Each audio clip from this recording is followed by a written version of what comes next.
Students, इस video में हम डिस्कस करेंगे IXL की स्किल जिसका नाम है right variable expressions word problems और जिसका कोड है E2M।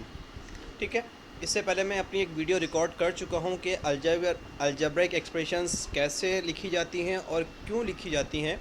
अगर आपने वो वीडियो वॉच नहीं की है तो पहले इस वीडियो को पॉज कीजिए और मेरी वो वीडियो वॉच कर लीजिए। मैं यहाँ डिस्क्रिप्शन में आपको इस वीडियो के डिस्क्रिप्शन में भी दे रहा हूँ और यहाँ पर भी आपको उसका लिंक मिल जाएगा। चलें, अब इस वीडियो का ऑब्जेक्टिव ये है कि हम कुछ प्रैक्टिस करें और कुछ एक्सप्रेशंस बनाएं, अलजेब्रिक एक्सप्रेशंस बनाएं जिनको हम वेरिएबल एक्सप्रेशंस भी कहते हैं क्योंकि उसके अंदर वेरिएबल या अननोन लेटर्स भी आ रहे होते हैं। चलें अब वीडियो को स्टार्ट करते हैं। पहला सवाल हमारे सामने है, Harold earned 75 bonus points, Elijah earned B more points than Harold. Choose the expression that shows how many bonus points Elijah earned. हमें इसमें से वो एक्सप्रेशन सेलेक्ट करनी है जो एक्सप्रेशन ये बता रही है कि अलीजा ने कितने पॉइंट्स अर्न किए हैं, बोनस पॉइंट्स कितने अर्न किए हैं। ठीक है, यहाँ हमें स्टार्ट में बताया गया कि हैरोल्ड ने कितने किए हैं, 75 बोनस पॉइंट्स, और अलीजा ने कितने किए हैं, अलीजा ने हैरोल्ड से बी बोनस पॉइंट ज़्यादा किए हैं। ये बी हमें अननोन है, हमें पता नहीं है कि कितने ज़्यादा किए हैं, लेकिन हैरोल्ड से बी ज़्यादा किए हैं।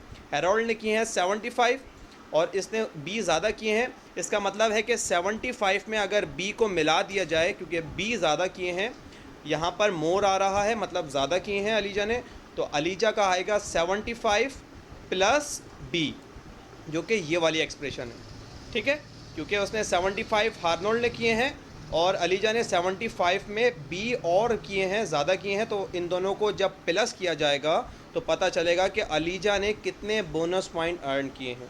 ठीक है, मोर का जब भी वर्ड आपको मिले तो नॉर्मली आपको वहाँ पे ऐड करना है। सेकंड क्वेश्चन है, Alia bought a bag of S सोर कैंडीज़। सोर कैंडीज़ हैं, एस का मतलब है कि लेटर यूज़ किया गया है, हमें नहीं पता कि कितनी कैंडीज़ हैं, उसकी जगह हमने यहाँ पे एक लेटर यूज़ किया है एस। ठीक है, she ate 53 of the candies, उसने 53 कैंडीज़ जो हैं उसमें से खा ली। चूज़ द एक्सप्रेशन, अब हमें एक्सप्रेशन चूज़ करनी है कि उसके पास कितनी अब हैं। ठीक है, उसके पास एस थी, मतलब एस एक लेटर है, हमें नहीं पता कितनी थी, लेकिन उसको हमने डिनोट किया है एस के साथ, और उसमें से उसने 53 खा ली हैं, तो एस में से 53 कम हो गई होंगी, और कम हो गई तो हम इसका मतलब है कि माइनस हो गई होंगी।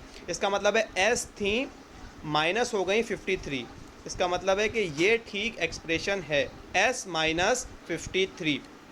यहाँ पे एक चीज़ ज़रूर नोट कीजिएगा कि 53 माइनस एस सही आंसर नहीं है, क्योंकि 53 माइनस एस का मतलब ये होता है कि उसके पास 53 सौर कैंडीज़ थी जिसमें से उसने एस खा ली, लेकिन ऐसा नहीं है, उसके पास एस कैंडीज़ थी और उसने 53 खाई हैं। ठीक है, सो टोटल उसने जो दिया हुआ है उसको एस से डिनोट किया तो उसको पहले आना चाहिए, हम अपनी मर्ज़ी से आगे पीछे इसमें नहीं कर सकते। थर्ड क्वेश्चन है हमारे पास, रूज प्लांटेड 41 फ्यूअर ट्रीज दैन बर्नल्ड। फ्यूअर का मतलब क्या होता है, आपको अच्छी तरह पता होगा, फ्यूअर का मतलब कम। इसका मतलब है कि रोज़ ने 41 कम ट्रीज़ प्लांट की हैं बरियल्ड से उसने 41 कम की हैं। ठीक है, आगे लिखा हुआ है कि बरियल्ड प्लांटेड टी ट्रीज़, बरियल ने कितनी की है, टी की हैं, मतलब वो हमें पता नहीं है, हमने अगेन लेटर यूज़ किया है कि टी बर्नल्ड ने की हैं। ठीक है, और रोज़ ने उससे कितनी कम की हैं, 41। ठीक है, तो मतलब बर्नल्ड ने टी की हैं, उसमें से 41 माइनस कर दी जाए तो हमें पता चलेगा कि रोज़ ने कितने ट्रीज़ प्लांट किए हैं। तो इसकी एक्सप्रेशन क्या बननी चाहिए, टी और उसमें से 41 फ्यू करने, मतलब टी माइनस 41। तो T minus 41, here we have the right expression.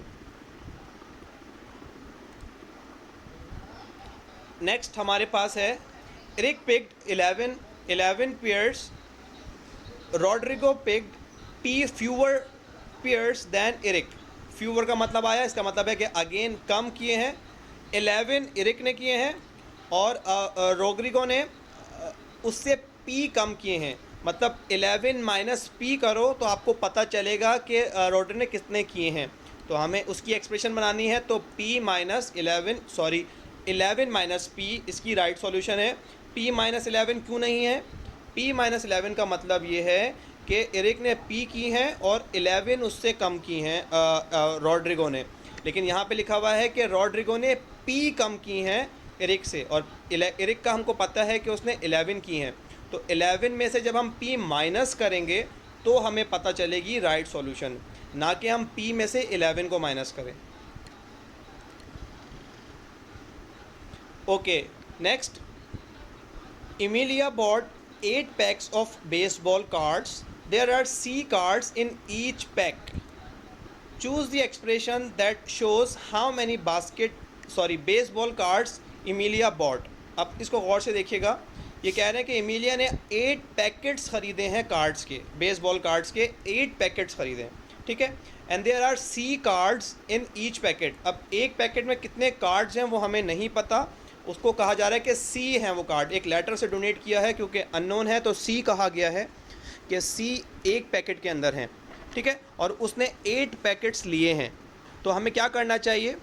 Right, हमें पता है कि एक पैकेट में C हैं, तो उसने C को टोटल 8 टाइम्स लिया है, क्योंकि 8 पैकेट्स उसने लिए हैं, तो इसका मतलब है कि हमें C को 8 से मल्टीप्लाई करना होगा या C टाइम्स 8 लेना होगा। That means this is the right solution. यहाँ पे आप ये नोट कर रहे होंगे कि 8 और C के दरमियान कोई सिंबल नहीं है, ना प्लस है, ना माइनस, ना डिवाइड, ना मल्टीप्लाई। तो एक चीज़ हमेशा याद रखें कि जब भी हम अलजेब्रा से डील करें, वेरिएबल और नंबर्स के साथ डील करते हैं, तो मल्टीप्लिकेशन उनका डिफ़ॉल्ट ऑपरेशन होता है। इसका मतलब कि अगर एक नंबर और वेरिएबल के दरमियान या दो वेरिएबल्स के दरमियान कोई सिंबल नहीं होगा तो वहाँ पर हम मल्टीप्लिकेशन है, हम ये हमेशा समझेंगे कि वहाँ मल्टीप्लिकेशन होगी। अगर डिवाइड है तो वो मेंशन होगा, माइनस है तो वो भी मेंशन होगा, प्लस है तो वो भी मेंशन होगा, लेकिन अगर मल्टीप्लाई है तो वो इस तरीके से लिखे होंगे, जैसे 8C लिखा हुआ है, इसका मतलब है कि ये 8 मल्टीप्लाई बाय C लिखा हुआ है, ठीक है। मैं आपको लिख के अगर इसको दिखाऊं तो ये लिखा हुआ है कि 8 मल्टीप्लाई बाय C, ठीक है, तो ये 8 मल्टीप्लाई बाय C लिखा हुआ है।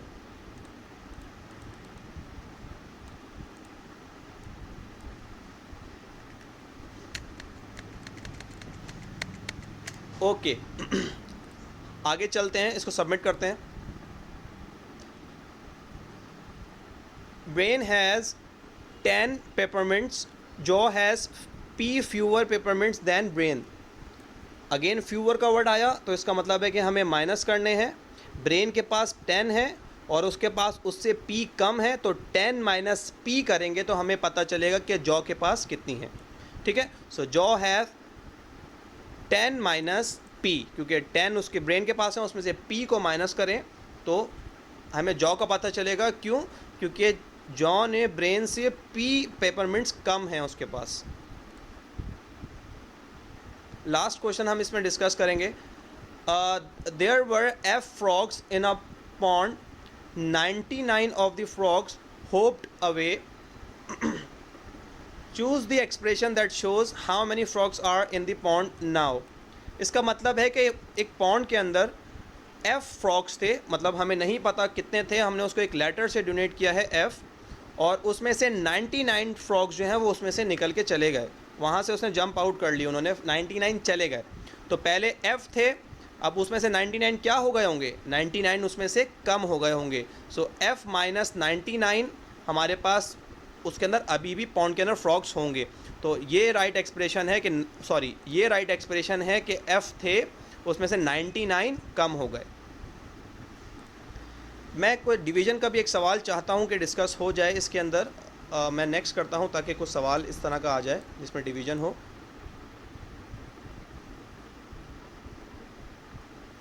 Okay, Leo bought 13 chocolates, Savannah bought C times as many chocolate as Leo. अब देखें, टाइम्स का मतलब आ गया C टाइम्स का मतलब C से मल्टीप्लाई करना है।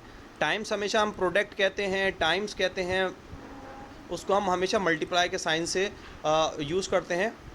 और ये कह रहे हैं कि सवाना ने C टाइम्स चॉकलेट्स ली हैं जितनी लियो ने ली थी। अगर लियो ने 2 ली हैं तो उसने C टाइम्स 2 ली हैं, अगर लियो ने 10 ली हैं तो उसने C टाइम्स 10 ली हैं।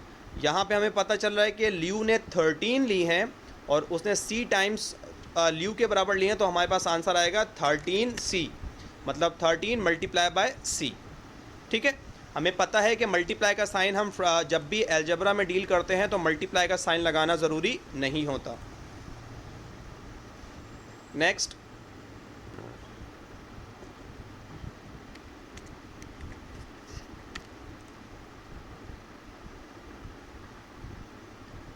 ओके, ये आखिरी सवाल मैं दिखाना चाह रहा था, वो आ गया है। The debate team bought T matching T shirts to split among its members. एक डिबेट की टीम है जो डिबेट करती है, वो लाई टी मैचिंग टी शर्ट्स, एक जैसी T number of T shirts लाई हैं। टी का मतलब एक लेटर यूज़ किया गया है, टी। हमें नहीं पता कि वो कितनी टी शर्ट्स लेके आए थे। लेके क्यों आए? To split among its member, ताकि वो अपने मेंबर्स जो भी हैं उस टीम के उसमें बांट सकें। ठीक है, तो each member of the team will get 6 T shirts. Her member को 6 टी शर्ट्स दी जाएंगी। ठीक है, इसका मतलब है टोटल टी शर्ट्स हैं, उनको अगर 6 से डिवाइड कर दिया जाए, क्योंकि स्प्लिट का मतलब बांटने का मतलब डिवाइड की जा रही हैं और सबको इक्वल मिल रही हैं, मतलब सबको 6 से डिवाइड किया जा रहा है। तो इसका मतलब है कि टोटल टी शर्ट्स वो जो लाए थे वो टी थी, हमें पता नहीं है, और उसको डिवाइड किया जा रहा है 6 से। तो इसका जो भी आंसर होगा वो एक्सप्रेशन होंगी कि हर बंदे को कितनी टी शर्ट्स मिली हैं या वहाँ पे कितने टोटल वहाँ पर टीम मेंबर्स उनके हैं। यहाँ पे आपको ये स्लैश का साइन नज़र आ रहा है और ये यहाँ पे आपको नोटिफाई भी कर रहे हैं कि जब आप डिवीज़न लिखना चाहें तो आप इस सिंबल से डिवाइड को रिप्रेजेंट कर सकते हैं। ठीक है, तो यहाँ पे लिखा हुआ है टी डिवाइडेड बाय 6, क्योंकि डिस्ट्रीब्यूट की बात आ रही थी, अमंग स्प्लिट की बात आ रही थी, बांटने की बात आ रही थी, इसलिए हमने डिवाइड का साइन यूज़ किया।